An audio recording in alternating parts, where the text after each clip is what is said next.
Welcome to the Leaderonomics show, and today I have with me Hamish Taylor, who started off with Procter & Gamble and now he's a master thief, right? Hamish, welcome to the show. Thank you very much. So tell us a little bit of your background, and I know you started off your career with Procter & Gamble. That's right, yes. Many years ago. And how, what happened? I mean, how did you end up with Procter & Gamble, and how did you ultimately end up as a master thief? Yes, that's a very good question. Well, I guess I went, like most people, into sort of traditional route from university and decided what do I want to do next. Didn't really know. Knew it was something in business, and Procter & Gamble for me were the people that were going to train me the best. Right. So I went to Procter & Gamble because I was told that within a year I'd be running my own business and having a profit and loss account. And did you? I did. I mean, that's the nice part of it. The right. downside is it was a toilet cleaner that I had to look after, but you learned something, I guess, from even doing that. True. And for me, that was just, to be honest, it was world-class training. I decided that for the first few years of my career, what I wanted was somebody that was going to teach me. And that was the place that I went to start with. Okay. And then from then on, really, just very difficult to describe. I guess I get bored easily. I don't know. Or either that or people don't get fed up with me quickly, one of the two. And decided after about 6 or 7 years there that I wanted to get experience elsewhere. Was a consultant for a few years. Okay. Then fortunately fell on my feet and became head of brand management at British Airways. That's right. At a time with some good innovations, so got to do some interesting things like putting beds into airplanes in the mid-90s. Like the flatbeds and so The flatbeds and stuff, yeah. So, and that was great. It was a glamorous industry. It was certainly more glamorous than toilet cleaners anyway. And from there, really, to be honest, I reacted rather than, I didn't have this great career plan where I said, and by the time I'm 25, I'll be doing this, and then I'll be doing that. Right, so as opportunities opened up. Absolutely, as they opened up. So I got a phone call one day saying, do you fancy your first managing director job? And I said, well, yes, I'd like to try it. And that's when I took over then as managing director and later chief exec of Eurostar. Yep. The same thing happened later on when I got a chance to run a bank. Yep. And so that was at Sainsbury Bank. That was Sainsbury's Bank as chief exec. Yep. And then I guess about 7 or 8 years ago, I went through a phase where I thought, I've done the chief exec bit and I've enjoyed it, but a lot of it's managing upwards, and I actually quite enjoy running businesses and doing turnarounds and change, and I kind of lost that a little bit, and I just decided to do my own thing. And I guess what I was known for, if anything, was taking ideas from one sector to another, or from one area like a discipline to another, whether that was from another industry or from sport or whatever. And I decided to play with that. So, I mean, when I put beds in aeroplanes in British Airways, we used a yacht designer because they had better ideas than, as when I wanted to do queuing at the airport, I used Disney. Why? Because Disney know about queuing, we don't, we're an airline. Okay. And so that's what I play with. So Master Thief actually was a title that was given to me by somebody, by the Inspired Leaders Network back in the UK, based on the idea that I guess I've never had an original thought in my life, I just pinch from everybody else. Well, that's the idea, right? Connecting two things together. But as you look back at your life, right, what are some of the challenges or some of the defining moments that made you who you are today? I think for me, the variety is certainly it. I mean, I think the moving from Procter & Gamble outside into the other world was a big step, because I'd only learned one way of doing things, I'd only learned one model. Right. I've subsequently discovered what a brilliant model it was, and they are one of, if not the most professional organisation I've ever worked for. They were fabulous. But I think for me, stepping out and saying, actually, it's not about building your career in one organisation. Nothing wrong with that. It just wasn't for me. For me, it was trying to take those skill sets into another place. What I enjoy in life is being the outsider. I love going into the bank as the non-banker, the railway as the non-railway man, the airline as the non-airline man. Why? Because you can add value by being different and trying to open their eyes. You need a mixture of the real experience in there, but if you can do something, bring something different in, that's how you can add value. It's better than trying to be an expert in the industry. And how did you get that appetite for wanting to do that? Take something from outside and bringing it in. I suspect probably a very small threshold when it comes to concentration or whatever. I like variety. I like to change easily. To be honest with you, I'm just an enthusiast, and as such, it's almost like I was say I've almost shot my bolt within 2 years. 2 or 3 years in, I've done what I came to do. I've been enthusiastic. I brought in some new ideas, and I'm kind of chomping at the bit for the next change, really. And so I got kind of used to, therefore, doing it that way. And it's fun being the outsider. When I was at Procter & Gamble, I had the problem brands. Why? Because they're much more fun. Why would you want a flagship? Why would you want a successful brand? Somebody's already made it successful. And if you want to change even the wording on the packaging on the back of the pack, you've got to go to Cincinnati for the decision.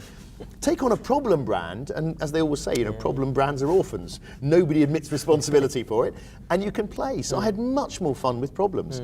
So, and that's what attracted me to things like Eurostar. I mean, Eurostar was losing £200 million a year when I joined as chief exec. Some would say, well, why on earth did you accept a job like that? For me, it was a great challenge. Great so fun. were they, I mean, every job it seems to be that you take has significant learning, right? I mean, that's a whole struggle thing. I mean, what are some of the lessons that you learned at British Airways, at Eurostar, at some of these places? I think there's a number of things, and what I've found is there's a core of lessons learned at Procter & Gamble that have then almost been built on over time. What were some of those? Well, I think the core ones for me have always been about, first of all, keep it simple. We overcomplicate things. You know, we create jargon, we create processes. Actually, it's very simple, which is, how do you put the customer at the centre of your decision making? What's the benefit to the customer as a result of what you do? Don't go and brag about your business. Don't go and tell them how wonderful your product is, because they don't care. What they care is, as a result of your product being great, how does it help me? How does it help me? So you define that, and you create that as the core at the centre of what you do. The benefit to the customer and the reasons to believe it. You then use that as the basis for how you lead the business. Because people talk about leadership and what's great leadership. Well, the starting point is, well, where are you trying to lead people? Because if you haven't decided that, it doesn't matter how good a leader you are, you've got nowhere to go. And the customer promise becomes that core. So that was number one. Learned it at Procter & Gamble, put it in at British Airways, at Eurostar, places like that. That's got to come from customer insight. Customer insight is not sit back and collect data, read reports, get the graph coming in each month. Customer insight is spending time in the customer's world and actually watching what goes on and learning from that. Those two together create the platform for then creating the change and driving the business forward. After that, there's a whole series of things that come in to do with leadership. Number one, the whole one about pinch ideas from other places. Who else is an expert at this? And it doesn't matter whether it's another business or another industry, just find somebody who's good at it and use the lessons from that. And I'll use ones from sports coaches, from the arts, from the armed services, anywhere, I don't care. As long as somebody's got a skill set that I don't, come and show me. I'd love to learn it. Other areas, clearly, you'll hear lots of people talk about communication, obviously keep it simple. Make it easy was an interesting one from British Airways, which was, if you really want to influence the business, don't just come up with an idea and then communicate it and get people to understand it. Help them to take the first step. And if you can get tools that will help them to actually get over that threshold of the risk of taking the first step forward, then they'll go with you. Okay. Now, speaking about pinching ideas, you know, many people try that. I mean, they go to a GE, they go to a Procter & Gamble, they say, oh, great idea, let's pinch it. But somehow it doesn't work out as it is in many of these other organizations. Is there a skill that you need to actually pinch ideas? I think you've just got to keep an open mind to it. Don't take it literally. People take it too literally, and I think that's a problem. So, I mean, what you need to do is take the basic idea and then translate it. So, for example, if I was looking at how I build trust with my customers, go and look at, I don't know, why do you trust a pilot? Why do you trust your car to start in the morning? Why does your dog trust you? Any scenarios like that. And then take the principles. Now, okay, why does your dog trust you? Because you feed it. That doesn't mean we're going to go and feed our customers as the literal translation. You take the principle. The principle is because you get the basics right, okay? And it doesn't matter how much else you do. If you don't get the basics right, you're going to fail. That's the lesson you take back in. Car starting, okay? Why do you trust your car to start in the morning? Well, because it's German is what most people say. But once they've got over that, it's things like, because you have it regularly serviced. Okay, so take that to a customer relationship now. What are the principles of a great car service? You check it out on a regular basis. You don't wait till it's broken before you do it. You look at all the key component parts that make up that car and where's the wear and tear on them, and you get an independent expert to give you their opinion. You could apply all four of those straight back into how you manage your customer relationships. So it's not a literal translation, it's the principles behind it.